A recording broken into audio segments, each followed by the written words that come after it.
necesitan interpretación, pueden escoger en la línea abajo donde dice interpretación y luego solamente van y escogen español y ahí tienen a Gabriela que les está esperando.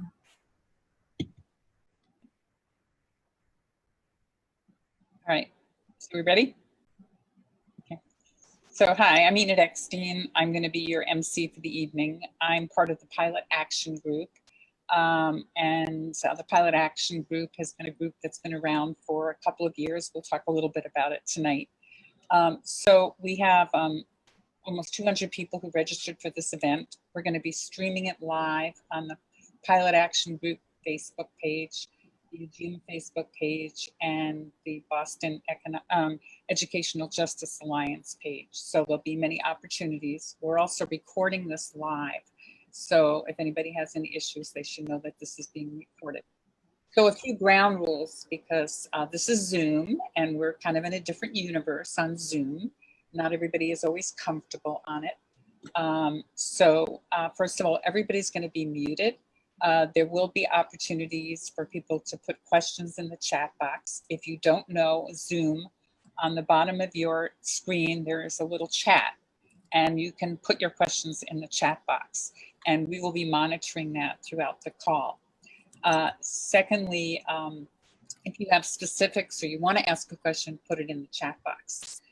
We want to thank people who, and if you have questions, we don't have time to answer them tonight. We'll actually send out a follow-up email with answers to the questions. So please feel free to use the chat. You can also, follow up, which will give you information about how to follow up. So as I said, everybody will be on mute. I want to thank the people who have helped make this possible. Especially want to thank Ruby Reyes for hosting and being our tech person and also being the bridge to the translator.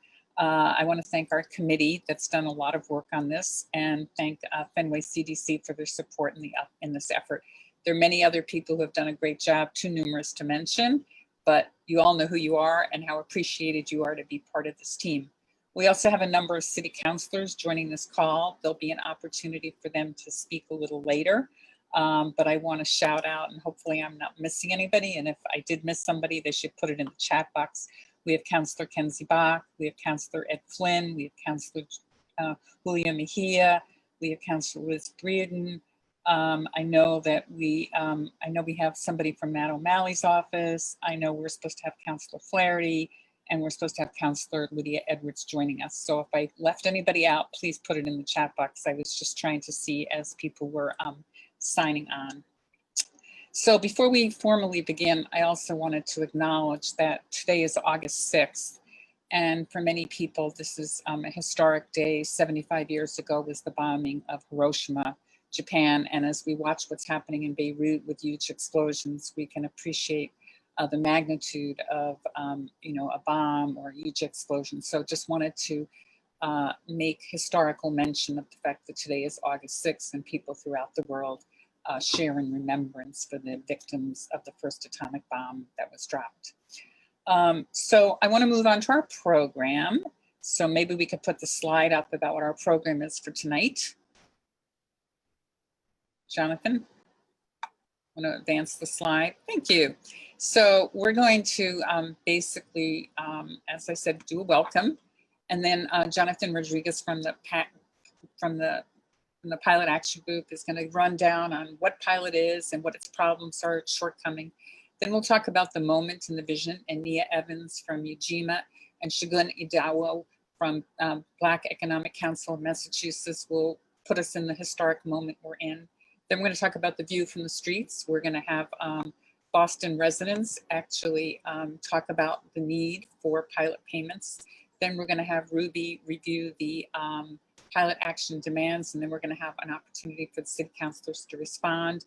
And then we are supposed to have Representative Maria Robinson talking about what's happening on the state level in terms of our ability to track nonprofit and how much money they make and the loss of tax to the state. So I want to just move on a little bit to what the Pilot Action Group is before I turn this over to Jonathan. So a few years ago, a group of people came together to advocate for changes in the pilot program. We are community members, union members. We're also faith-based, and we came together as activists. We received no funding. We are community activists. We have no money behind us, but we're committed to seeing change here that benefits the residents of the city, build greater accountability and oversight of the pilot program. Many people are not familiar with the pilot program, and that is our goal, is to also educate people. When Mayor Menino, 20 years ago or 10 years ago was mayor, he brought the institutions and community leaders together to the table to discuss how large nonprofit entities that control a lot of land in our city could create a reliable, stable program that would provide cash payments to the city in lieu of taxes. And in exchange for that, he was going to be actually requiring the institutions to pay 25% of their assessed value, which Jonathan will get into. And so 2 years ago, a number of us came together and we issued a report outlining deficiencies and a call to action on pilot. Earlier this year, Council President Kim Janey created a standing committee of the City Council. And 2 years later, we are here. And despite or because of the pandemic, a recognition of racism as a public health crisis in our city and underlying inequities in the city, we believe the time for action and reform is now. Some institutions, yes, may be challenged on their ability to pay, but as you hear, we will believe there is a role for all institutions to play as we look at pilot reform, regardless of their financial status. And I was told to slow down, so I'm going to tell the other speakers also to slow down. So what are we doing this evening? We're going to go through this, and then before we start, we thought that one of our goals tonight was also to have a little fun. And one way we were going to have fun is kind of try to test what people know about pilot and just sort of tweak a little bit about what people's understanding of the program is. So we have a little questionnaire and a little poll. So can we have the poll come up?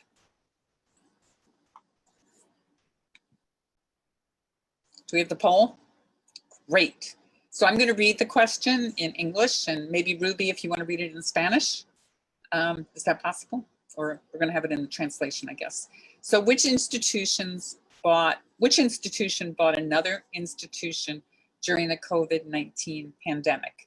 And you get to answer. Just put it on there, and you've got about 30 seconds on that question. I did the polling questions together. I'm sorry. Okay. So we'll go through. So why don't we go through them one at a time? I can read the one in Spanish now. Great. ¿Qué institución compró otra institución durante la pandemia de COVID-19? Okay. Then, and people can do that one.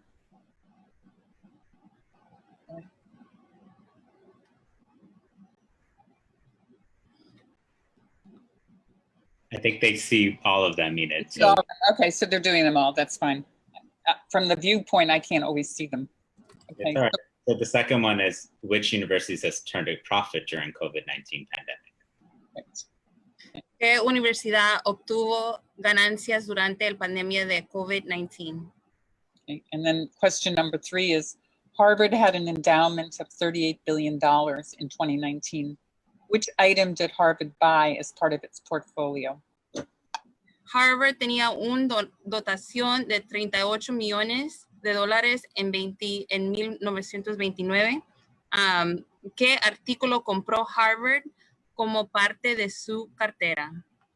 Okay. And then the last one is, Boston's 45 pilot institutions sit on $13 billion worth of land. When was the land last assessed? Las 25 instituciones piloto de Boston se sientan en tierras por valor de 13 millones. ¿Cuándo se evaluó la tierra por última vez? Okay. So we're going to give people another minute to finish because 54% have voted so far. And then I will reveal the answers. There are no prizes, but you can get thumbs up for good answers here.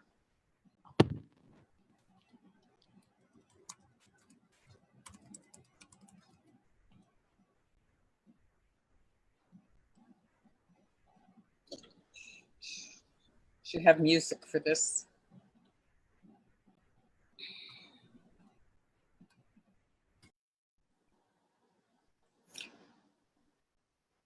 Okay.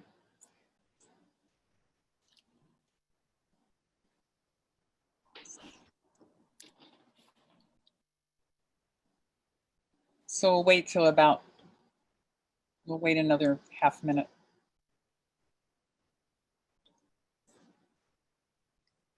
Oh, and I'm sorry, I didn't notice when, and actually I admitted her into the waiting room, that Councillor Sabi George joined. Thank you very much for acknowledging that.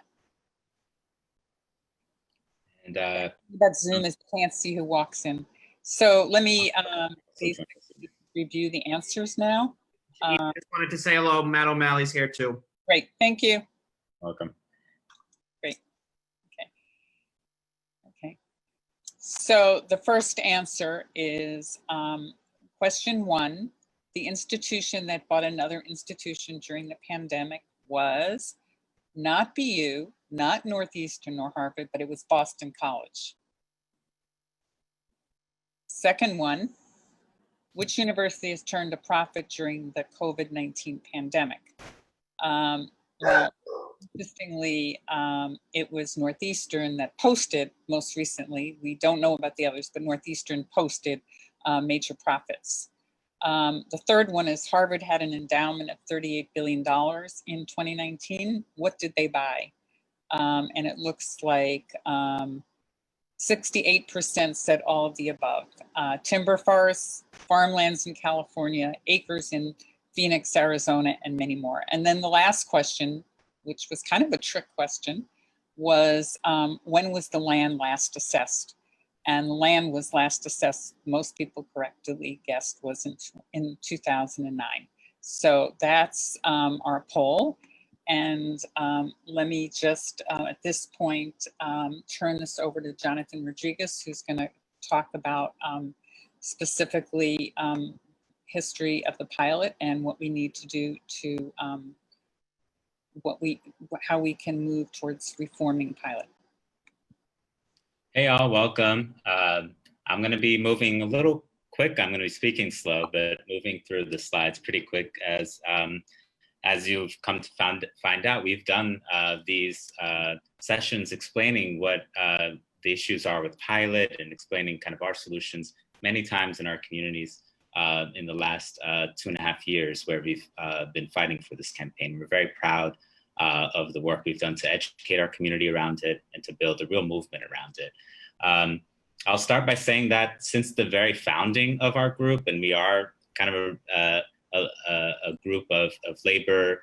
I know Boston Teachers Union, where I worked for a long time, was a huge supporter. MAHA is a great supporter. Fenway CDC, SAU 1199, Ujima Project, and so many, Boston Education Justice Alliance, and so many more. Please check our website, pilotaction.weebly.com. I dropped it in the chat where you could find the full list of folks. I really apologize for the great organizations that I might have missed. But to say that we came together to really rooted on this idea of racial and economic justice in our city and the huge chasm that we know exists in our city. We really are a tale of two cities, and we're good at issuing reports about it. So, I mean, how many reports have we seen? I've put some articles and reports up for folks to see, from the great series that the Boston Globe did in 2017, talking about many facets of our city, but also highlighting how universities and hospitals have a role to play, right? We learned how many of our universities have less Black students today than in the 1980s. And we've learned from the Color of Wealth, from the Federal Reserve of Boston, the huge difference between $8 of net worth in the Black community in Boston and almost 250,000 for white folks in Boston. And we think that's a problem. We think that's a problem that can only be addressed if we are really in this together. And that was true before COVID, and that is even more true during and after COVID. And what I think that means, and I think we'll explain a little bit further is having a program in pilot, payment in lieu of taxes. We got to remind folks what it means. That really, really represents that, really makes that "are we in that together" mean something. So let me move on. What have we done? We put our own report out. We're not ashamed of that. Our report was pretty good, I got to say. Also, really comprehensive, taking a look at the formation of the program and giving recommendations. Please check it out. It's also on our website. But we did more than that. We did community forums in every neighborhood. We've done campus forums and campus actions. Parents, some of the great parents that are on this call have done awesome actions on campuses, calling for the investment that is pilot, the full payment of pilots for our city. We've petitioned our neighbors. I believe our petition had a little over 2,500 folks signed on. We've continued to engage every city councilor on this issue. We've even explored legal strategies, and yes, we've met with every, well, Boston College never took a meeting with us, but all the other big three we did. And so to say that we've done all the steps and now we really want the action part of our name, Pilot Action Group, to really come to the fore. And we really need action from our city to make this program better. So why is Pilot even important for the city of Boston? It is because half of our land in Boston is non-taxable in property taxes, right? And yes, we totally acknowledge and we know that about only 10% of that is private nonprofits, but it's a huge amount of wealth and land value, and we'll talk about that. Property taxes are 71% of the share of revenue in Boston, and it goes up basically 1% a year. And we think that is unsustainable to have a diversified revenue stream, right? Especially in this time of crisis that we're going to be going through hard times. And Boston doesn't have a much a way of other major sources of revenue. Our hands are kind of tied on that. So you see here in this graph how it's gone up just in the last 15 years or so, since 2003, down at around 53, 54% of Boston's revenue relying on property taxes, to today about 71, 72%. How Pilot currently works. So what is the program exactly, right? And again, Boston, I love my city, and we are held up as an example and a leader in a lot of things around the country, and I'm proud to say we are. But I also am proud to say it's a very low bar. So no, not a lot of cities have pilot guidelines, and we do. So these are the guidelines. Yes, we are saying as a group that they should be revisited and made better, right? So the guidelines today is that nonprofits, institutions that are on $15 million or more of property are included in this program. So not including your mom and shop nonprofit around the corner that may be a youth serving nonprofit or even a church. This is $15 million, right?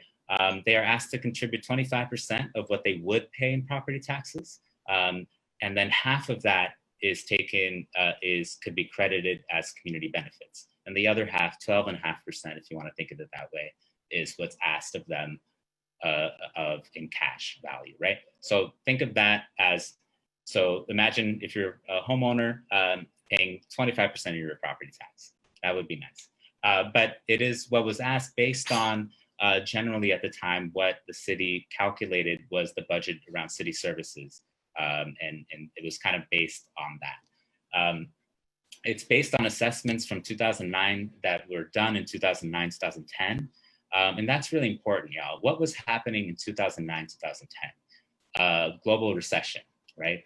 And we feel like, and in the guidelines of the program itself, it said that those evaluations would be revisited every 5 years of the program. It was phased in for 5 years, and in the guidelines talked about revisiting it, and it hasn't. So now we are in going on the 10th year of this program, and we feel like that has to be a demand from this group, is that we have revaluation of property values, especially since universities have grown during that time, right?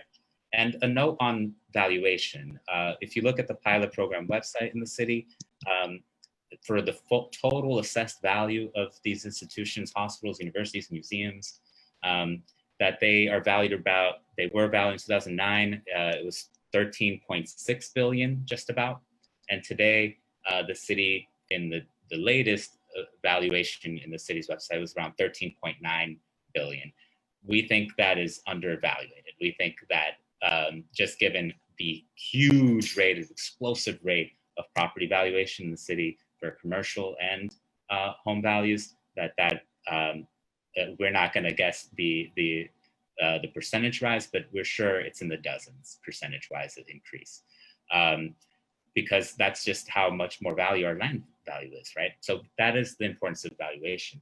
It covers some 47 institutions in the city, like I already mentioned, universities, hospitals, museums, only the ones that are on $15 million or more property now. Remember that. So that's how pilot currently works. That's how the program currently is structured. The problem is institutions have just stopped paying, right? So initially the program was pretty effective. The first year, only about $2 million was left on the table. But by last year, it was about 20 million left on the table for a total, since the program started in fiscal year 2012, about 98 million left on the table that institutions didn't pay. The big chunk of that comes from universities, and the vast chunk of that comes from just the big four. We call them the big four: BC, BU, Northeastern, and Harvard. And you could see here the participation rate. Institutions that pay fully at all, it really has gone down. It was never even at half, but it's gone down to about 23% of institutions pay what they're asked. We really think, especially the big four, have a big role here as leaders in our city. We think they could pay, and we can prove it. So just on hedge fund fees, right? So the money that goes to managing the hedge fund money, the big four have paid over 140 million since in 2016, and that number has probably changed a little bit up and down, but they've continued to use hedge fund managers, so that number is relatively stable. That is many times over what the city asks of these institutions, right? For each of them.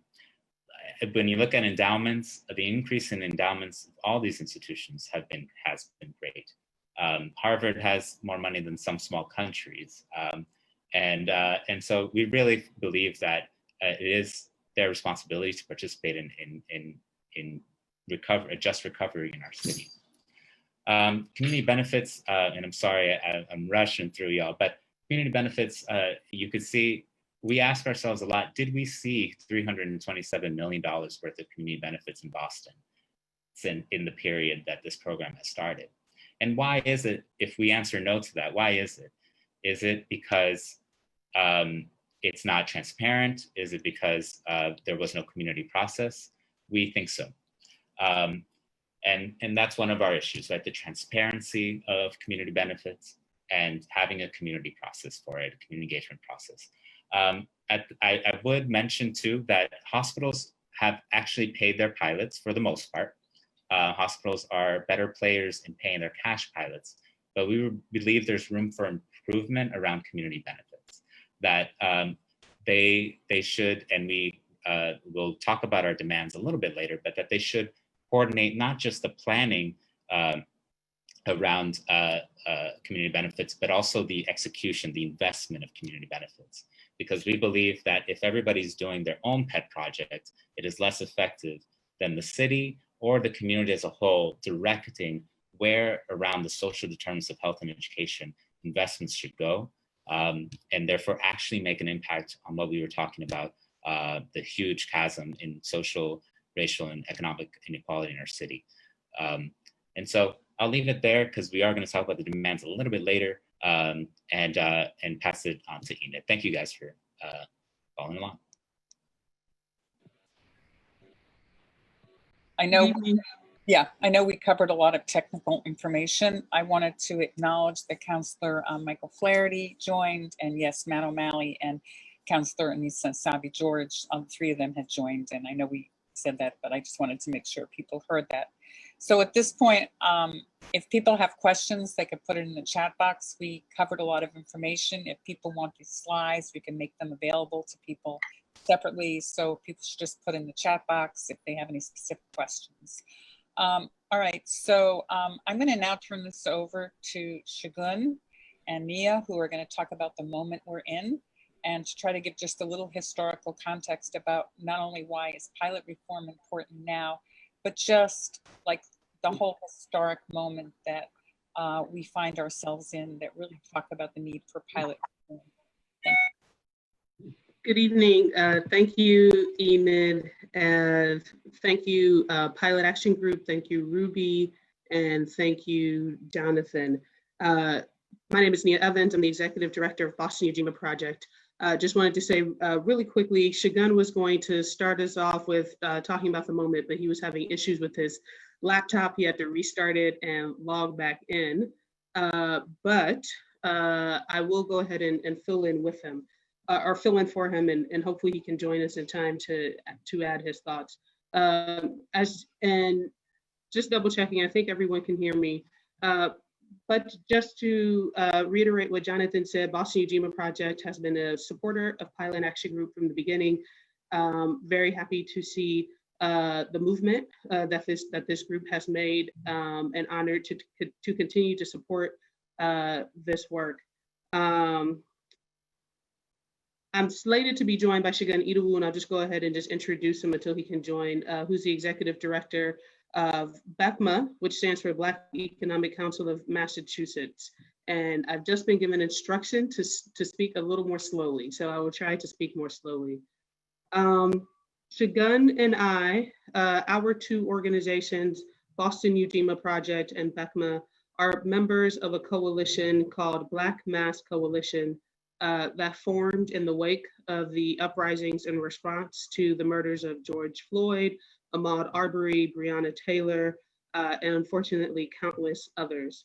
Shagun, again, who I said is the ED of Black Economic Council of Massachusetts, like many Black people around the country, was receiving calls, text messages, emails from his white counterparts in the business community asking, what can we do? What should our response be? Understanding the magnitude of this moment, which unfortunately, I think it's important to note is not an aberration. Really, the aberration is a peak somewhat of various crises occurring at the same time. So one being the health crisis in the wake of the pandemic, and that health crisis occurring as an ongoing, continuing crisis of leadership, of government, of governance in this country. And then the ongoing epidemic of police killing. These seeming to peak in terms of impact and response at the same time is the aberration. But unfortunately, in and of themselves, these situations are not aberrations. And I think what we all know is a general consensus of this moment and of these movements is we have to move drastically differently than we have been before. And Pilot is a part of this conversation. In response to, again, the business community contacting Mr. Idowu and saying, what should we do? Shagun, BECMA formed this coalition with Boston Ujima Project, City Life Vida Urbana, the premier housing justice organization in Boston, Families for Justice as Healing, King Boston, North American Indian Center of Boston, and Young Abolitionists.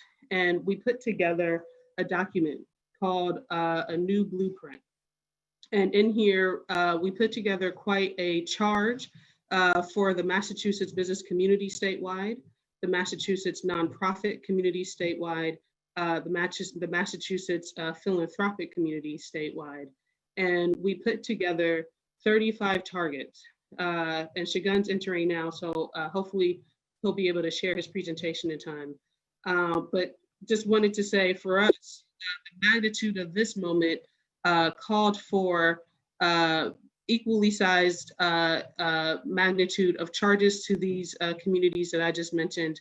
And one of the targets that we put in our document is that cities and towns across Massachusetts adopt pilot policies, and that nonprofit institutions across Massachusetts commit to 100% participation in pilot programs that are enacted in cities and towns across Massachusetts. And that would include Boston. So I would say in this action, we are following the lead of the pilot action group. Jonathan talked about Boston's pilot program being an example, flawed as it is. And I would say the pilot action group is an example in terms of a organizing response. And so we are honored to follow in their lead and to support pilot action group. And as Jonathan says, moving into the action portion of their organizing. And I will now turn it over to my colleague, Mr. Idowu. Good evening. I apologize for that. My laptop decided right toward the end of Jonathan's comments to give up the ghost. So we are back in action now, though. I just want to say that I appreciate the Pilot Action Group having us, both Ujima and BECMA, representing the Black Mass Coalition today. There was a great piece in the New York Times that talked about the importance of social movements and that the work of the populace extends beyond elections.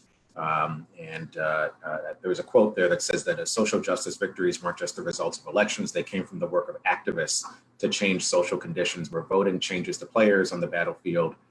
Social movements alter the very terrain on which the battle is fought on, and have to give major props and credit to the Pilot Action Group for changing that terrain when it comes to our conversation on the pilot program here in Boston. As Nia mentioned, the Black Mass Coalition, part of our targets have to do with the role of nonprofits. A few weeks ago in early June, many of us were introduced to George Floyd at the moment of his death. All of us watched a lynching on our screens.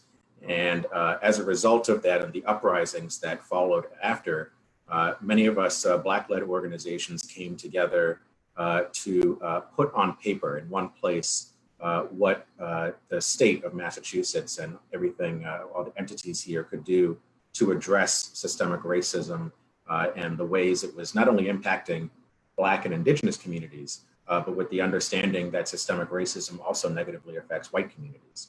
And so we came together to put together a blueprint, since we kept being asked the weekend of those uprisings, what do Black people want? And so rather than focusing only on government or police reform, we divided this blueprint into 5 different sectors. You see 3 before you now: the private sector, large nonprofits, philanthropic organizations, and the next slide just has state and local government. And the framework with which we put these, the 35 targets, 5 for each of these buckets in, was capital culture and who's in charge. And for us, it was important that nonprofits were on this list, because we know that while nonprofits play a role in helping to develop communities, they also play a large role in many of the ills affecting us, particularly in Boston, but we know around the Commonwealth, in the areas of displacement, gentrification, and not reinvesting in our communities in the same ways that we invest in them. So the moment we're in is one of, Enid said at the beginning of this program that this is 75 years since Hiroshima, but August 6th is a crowded date because it's also the 55th anniversary that we celebrate the signing of the Voting Rights Act in 1965 in the Capitol Rotunda. And it's actually notable that today we are also in Boston celebrating the life of John Lewis, who passed away a few weeks ago, who played a large role in getting that Voting Rights Act passed and signed. 55 years since America walked a little bit closer to becoming a full democracy. And so today we are meeting on this day to talk about or to extend the mission of the civil rights revolution into a new revolution where we're focused on human rights, but also influencing what our future should and can look like. Hundreds of thousands of people were in the streets, not only because we were tired of words and inaction, but because we were tired of merely reform. but rather creating a new world for us to all live and thrive in. And so, again, we're happy to be here to be able to share the targets of the Black Mass Coalition, which are about a dozen Black-led organizations that are pushing the Commonwealth, which claims to be one of the most progressive states in the Union, to not only have this be true in words, but also in action. And so that's why, as Nia said, following or echoing what she said, that we are here to support the Pilot Action Group and included Pilot or full participation in the Pilot program for nonprofits to be something that all of the nonprofits here, not just in Boston, but across Massachusetts, strive toward achieving. So we're happy to be here and I appreciate the time.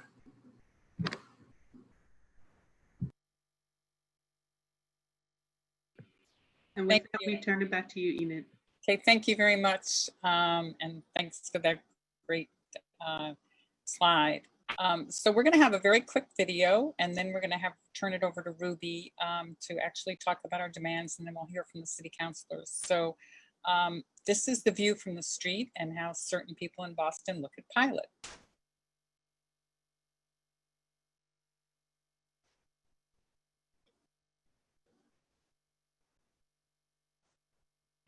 My name is Christine Variale. I'm a resident of Lower Alston. Behind me, we have Harvard's upcoming science and engineering complex. Next to me, Folks here? Yes. All right. is Harvard's art lab. Harvard only spends about 70% of their required pilot payments, which are payments in lieu of taxes, since they are a nonprofit. But Harvard also has more cash on hand than the US government and one of the highest endowments of any university. So what has Harvard done with that money to help our neighborhood? Well, what they did do is they bought out acres and acres of land within Alston under various pseudo LLCs and fake corporation names so that people wouldn't realize that it was Harvard. Doesn't quite sound like a nonprofit institution to me. But on top of that, they are planning on developing an area called Beacon Yards over by the water. And Beacon Yards will need to be a lot of affordable housing and a lot of other opportunities for our neighborhood and our community in order to make up for the fact that Harvard has continued to extend their place in our neighborhood with zero repercussions. They need to do better and they need to do more. In 2019, Boston College only paid 10% of requested pilot contributions, the smallest percentage among the Big Four universities, and reported no community benefits. Meanwhile, BC spends almost $34 million a year on its football program alone, and is embarking on a $150 million athletics capital campaign. That's enough to pay BC's yearly pilot contribution 50 times over. Hi, my name is Paul Gels. I'm a lifelong resident in the city of Boston, born and raised here. Currently a homeowner in Brighton, Massachusetts. The only way I was able to purchase a home of my own was through affordable housing options through the city. I'm here today with a message to colleges and universities like BC that they should pay their fair share in the city and reinvest in the city through the pilot program. Boston College, pay your pilot now! Pilot is important to me because it reminds non-taxable institutions to be a good neighbor and give back to the local community. In the Fenway, Pilot can go towards a new school, a local library, or community programs that benefit the residents and help preserve the Fenway neighborhood. Hi folks, I'm Somi Kim. I am a non-tenure track professor in the English department, and I'm here to talk about Pilot. As we all know, Boston is a majority minority city, and our campus, or Northeastern as an institution, is actually a majority white institution in its leadership, in its student base, faculty. So this is very much a justice and equity issue. I think that it is very important that we put back into this community and the city what we take out. So I encourage everyone to push the university to pay its pilot taxes. Northeastern owes the city of Boston over $20 million for unpaid pilots since 2012. And it's not like Northeastern can't afford it. In the past few years, the university has built luxury dorms, a $225 million science building, and spent almost $4 million a year on hedge fund fees alone. Additionally, Northeastern had a budget surplus of $28.5 million for this fiscal year, even after the COVID pandemic affected many campus revenue streams. It's almost criminal not to give back, not to put that money back in when we are actually profiting a lot from the fact that we don't pay property taxes, the fact that we charge a high tuition to students, we underpay faculty and employees on campus. I mean, it's not, the calculus here, I feel, is very apparent after you understand all of the economics of the situation. Northeastern, pay your pilot now!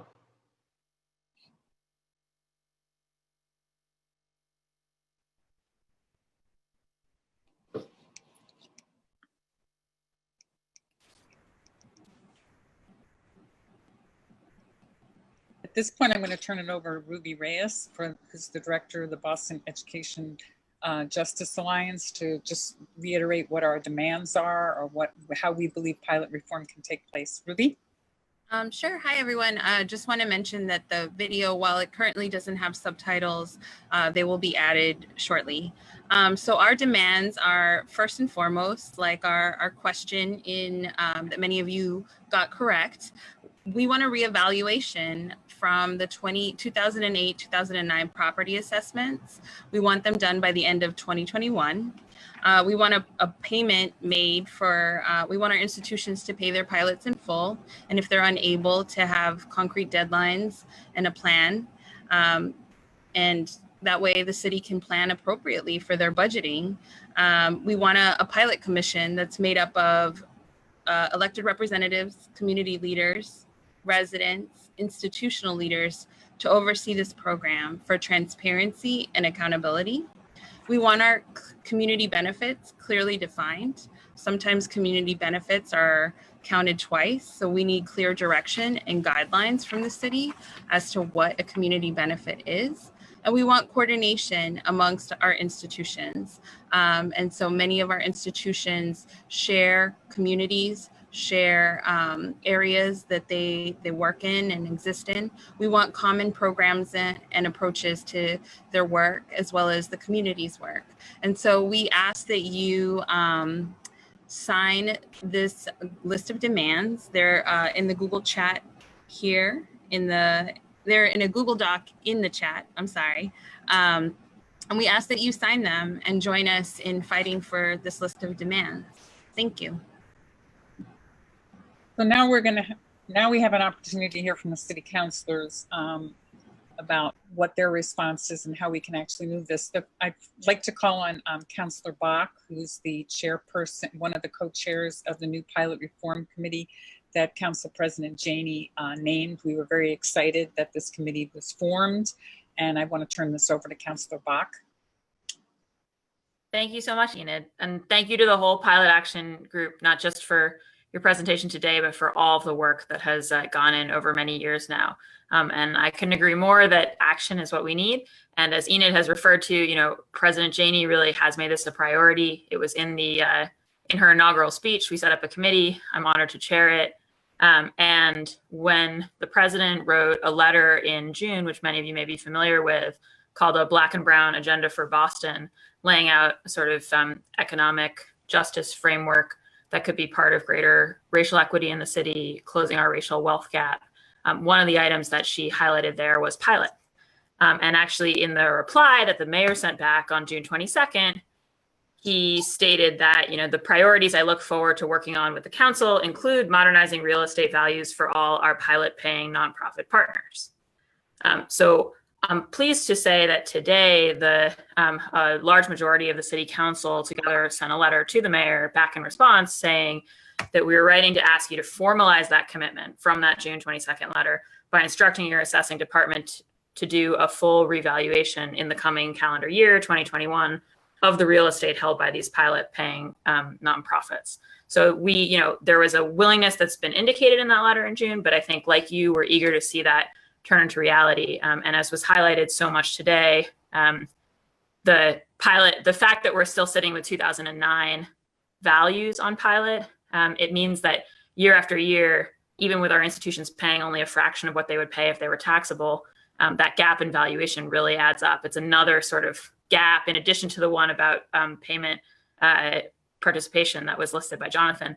And I think it's in two respects, right? One is that things have appreciated over the years, but the other thing is whole new buildings have been built on lots of this land that weren't there in 2009. And so we really think this is a fairness issue, and I'm really proud to be able to say that so many members of the council joined together today to make that formal ask. I just wanted to read the last two paragraphs of that letter because I think that it's very much in the same vein as what we've heard today about how, even as we're in a moment of pandemic, and especially as we're in a moment of pandemic and also racial reckoning in our society, this is something that can't be deferred. So in the last two paragraphs of the council's letter asking for the reassessment in 2021, says, as we are all acutely aware, this is a difficult and uncertain time for our nonprofit universities and hospitals. Yet the public health challenges we face have also underscored how entirely intertwined they are with the well-being of our neighborhoods and communities. We have to ask these institutions to use their power and financial resources in this moment on behalf of all, not their institutional priorities alone. Doing these revaluations in 2021 would enable increased assessments not in this current challenging year, but for the following one, and would help us lay the groundwork for an equitable recovery. The city will need resources to support our most vulnerable residents. We should celebrate the prospect that a successful COVID-19 vaccine might be developed in one of our labs, but let us not simultaneously allow a wave of evictions and foreclosures a block down the street, or permit huge educational setbacks to effectively end a BPS student's chance of joining those researchers someday. In a city marked by enormous economic inequality, we need our institutions with large capital holdings and largely white leadership to share more in this moment of crisis. This too is the work of dismantling structural racism. So I'm grateful to so many council colleagues for joining on this. Also want to particularly shout out obviously Council President Janey for sort of setting a framework for the council to pursue this issue, and Councilors Edwards and Asabi George, who filed legislation referencing the need for this revaluation all the way back in January. So I just want you to know that's a letter that we sent this afternoon to the mayor, so we can't report on a reply yet. But as I said, since it's a reference to his letter of June, we're hopeful, and I certainly think that you can count on the council and myself and the pilot committee as a partner on this revaluation front and on the other fronts. And I'm sure Enid that I've run over my time, so I want to just say that I am also committed to the other demands that were outlined by the action group. So thanks so much. Thank you, Councilor Bach, and we're excited to hear of the prospect of revaluation. I just thought people should know that the property was valued in 2011 or 2012, it was 13.3 billion, and now it's valued at 13.9 billion. So over 12 years, I know as a city property owner, my property value has gone up considerably more. I know I'm going to call on Councilor Asabi George because I think she had to leave, and hopefully she's still here. Anissa Asabi George, are you still there? Okay. I know she's been extremely supportive of these demands. The next counselor I'm going to call on is Michael Flaherty still here? Okay, I have a statement from him, which basically I will find in a second. He basically, I will just sort of summarize. He says, during my time as council president, in the past, I created a special city council committee for pilot reform. The new program is more systematic and consistent than its predecessor. Despite the program's early successes, there's room for improvement. I filed multiple hearing orders to discuss the discrepancy between the task force recommendations and actual pilot payments. I look forward to working together, and I believe we can achieve real, fair, impactful results. So we look forward to working with him also. I want to call on, is Ed Flynn still on the call? Councilor Flynn? I don't know if we can check whether they're still on. Councillor Flynn is on. Yes, I'm on. Oh, yes. Do you want to respond? Thank you. It's hard to find people in the Zoom. Well, I want to say, first I want to say thank you for inviting me and including me. And I just want to echo what my colleague, Councilor Bach, discussed earlier. And I think it's a question of fairness. And especially during these difficult times in our city where we all must come together and support each other.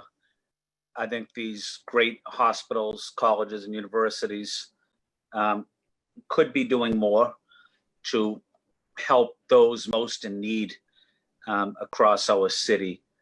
And again, I just want to echo what Councilor Bach mentioned. I think for me, it's a question of fairness and everybody trying to do their part, especially the wealthy in our communities and in our city, if they can do more so that others could have more opportunities in education and in training and in the arts and culture. So again, thank you for the incredible work that you're doing here tonight. And I strongly support the pilot program. Great. Councillor Brereton, are you available? Yes, I'm still here. Thank you so much for all the great work that you folks are doing on the pilot action program. I've been following your work for many years, and I'm very excited that we're moving in a very strong direction right now. I represent Allston Brighton. We have BC, we have Harvard, and we have a big influence from BU, which is right on the edge of our neighborhood. So we live with the impacts, and we have other nonprofit institutions in our neighborhood as well. So I really would love to get to a place with our nonprofit institutions that they feel like we have openness and transparency, and that we have that we can work together on community goals to raise up so many people in the spheres of education and biotech. We call ourselves the Athens of the North here in Boston, but you know, the benefits of having these incredible institutions of learning and technology and research and hospitals, the impacts do not percolate into the communities that we serve and the most needy in our communities. So I look forward to continuing this conversation and look forward to working with you all. Thank you. Great, thank you. Councillor Matt O'Malley. Yes, hi, Enid. Sorry, my video, there we go. Good evening, everybody. Great to be with you all. Thank you for organizing this. I'm gonna try to speak slowly so the translation can keep up. But I really appreciate everybody coming out on a summer evening. This is an impressive crowd, and I know how committed each and every one of you and all of us are to making this reality and actually having a pilot program that works and that is accountable. So the short answer to the 5 topics that were brought up, I support them all. Reevaluation, absolutely. This is incredibly important. And I was proud to co-sign Councillor Bach's letter that many councillors signed, and she was our quarterback for, to affirm some of the promises that have been made. As has been said, I think most of us would be delighted to pay the property taxes of houses that were assessed at the 2008, 2009 levels. That has to be updated, particularly now. Just the value of property has increased so dramatically. At a bare minimum, that should be done now. Secondly, as it relates to a pilot commission, this is something that has been done before to great success. Under Mayor Menino, during my first or second term on the council, there was a more active pilot commission that was able to see a better collection of payments in lieu of taxes. So we need to reestablish that and really put some teeth behind it. Thirdly, community benefit. This is absolutely crucial, particularly as you think about sort of the post-COVID world that, God willing, we will be entering, as it relates to other, as it relates to having a clearer and more concrete definition and direction from the city on what these community benefits can mean. And in addition to pilot payments, direct cash payments, it could be scholarships for Boston Public School students into some of our colleges and universities. So there's a whole list of things that we can be and ought to be talking about, and we do need better clarity. And that's something that I think the Pilot Commission and this working group can obviously play a significant role in. Fourthly, coordination among institutions. This is absolutely crucial.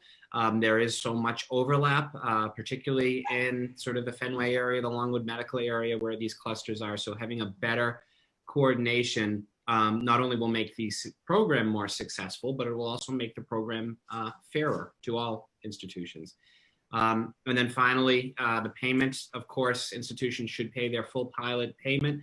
I think that we are all sensitive to the economic realities of what the next year and beyond will be as a result of the pandemic.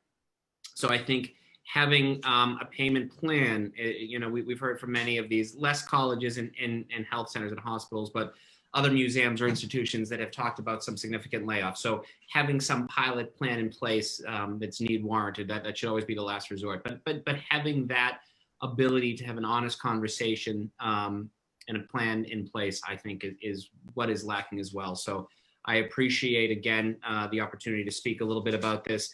I'm in full support. I've been proud to work with many individuals on this Zoom for many, many years. We'll continue to do so. We have an incredible opportunity, and we have a responsibility, and we elected officials have a duty to make sure that we get this right.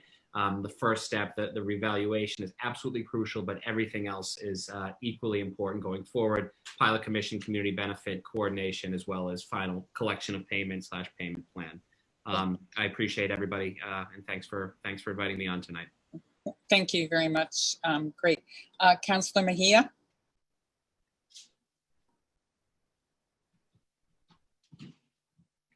That's perfect. Councillor Mejia. Okay. I know we also have a representative. Yes. I'm sorry. I'm sorry. Can you hear me? Yes. I'm sorry. Are we good? Okay. You're good. Sorry about that. Thank you for giving me the opportunity and allowing me to speak. It's really appreciated. Pero voy a hablar en español primero porque yo sé que hay gente que están participando en esta conversación que no saben hablar en inglés, y yo quiero primero hablar en mi primer lenguaje para dejarles saber que yo estoy aquí porque yo apoyo este proyecto, apoyo todo lo que tiene que ver con los recursos que nuestra comunidad necesita. Y también sé que tenemos una responsabilidad de asegurarnos que nosotros estamos, I live in the hood, sorry, got a little bit distracted with the noise here, pero que nosotros también estamos trabajando para asegurarnos que nosotros estamos asegurándonos que nuestras instituciones escolares estén pagando su deber, para asegurarnos que nosotros tengamos los recursos en nuestra comunidad, porque ya es tiempo que nosotros nos demos cuenta que esta situación, el concejal y la ciudad de Boston tienen la responsabilidad para asegurarse que cada dinero, cada chelito, que esa gente se están, como quien dice, aprovechándose de que venga para acá en nuestra comunidad. And I'll just briefly recap that in English for those who care to hear what I said. Basically, I believe it's, I am here because I support the Pilot Action Group. I support your demands, and I support, more importantly, making sure that as a city council that we're holding our institutions accountable to paying their fair share. Having grown up here in the city of Boston, I see every day how resources usually trickle down, And while those who have continue to have a lot more than those who have not. And I think that holding institutions like Harvard and other colleges who just continue to occupy space in the city without really doing their fair share, the time is now. And I'm proud to stand alongside Councilor Bach in supporting the letter that was sent to the mayor. And for those who know me, I've always been about the work for my people. Thank you very much. Thank you. And lastly, Councilor Edwards joined us, Councilor Lydia Edwards. Hi, everyone. I don't know if you can hear me. We can hear you. Perfect. All right. And I will see if this is, so it's a video if you can see me. I don't know if you can see me or what you can say, sorry. So I apologize for being late. We are doing some peace talks and working on some violence in East Boston. So I needed to give that space and time. But I think you've known since the day I've been a city councilor, I've been part of pushing, moving, and demanding more from the institutions that surround us, especially because they have not only the resources, but I think they have the moral obligation. If they're going to, come under the term nonprofit, there are certain things, and I think burdens and also certain obligations you have to a community. If you are going to say, I'm not going to contribute to the traditional way of tax dollars, then you must contribute. And what we have found consistently, not just with this administration, but in general, is we have allowed for them to define what their contribution shall be, if they're going to contribute at all.